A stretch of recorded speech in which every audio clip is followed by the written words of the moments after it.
Oh, I thought, dear, cold as a railway. Oh, dreadful. Every day something goes wrong. So predictable. Seats uncomfortable. Trains are always late. Ah, dear. Duncan was trying to make up for lost time when he came across the workman once again. I can't be late. I can't hear any more complaints.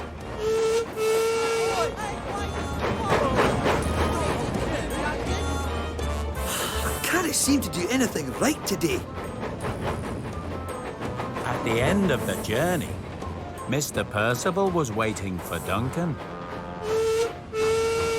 Sir, I know what you're going to say, and I'm truly sorry. Thank you for saying so, Duncan. But why did you take Skarloey's coaches and speed through the railworks and ignore the guard's whistle? Because of that grumpy passenger, sir. I was trying to stop him complaining. Duncan, I know that passenger well. He's always grumpy, and he always finds something to complain about. But today, you made everybody grumpy.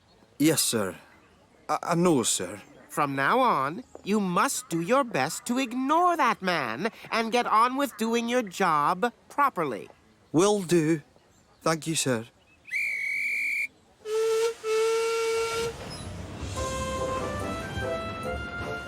That evening, when Duncan passed the men working on the line, he decided to slow right down.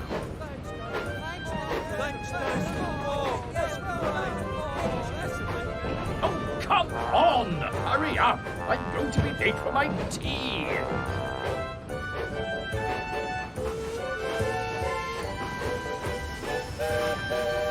Evening, Duncan. It's surprising to see you smiling at the end of a busy day. But I've had a good day, Rheneas. Today, I learnt a very important lesson. I'm going to change my ways and be a different engine from now on. Just you wait and see. Really? You mean you're going to stop grumbling once and for all? No, I mean I'm going to stop listening to that grumpy old passenger and just get on with being really useful. Good for you, Duncan. Good for you.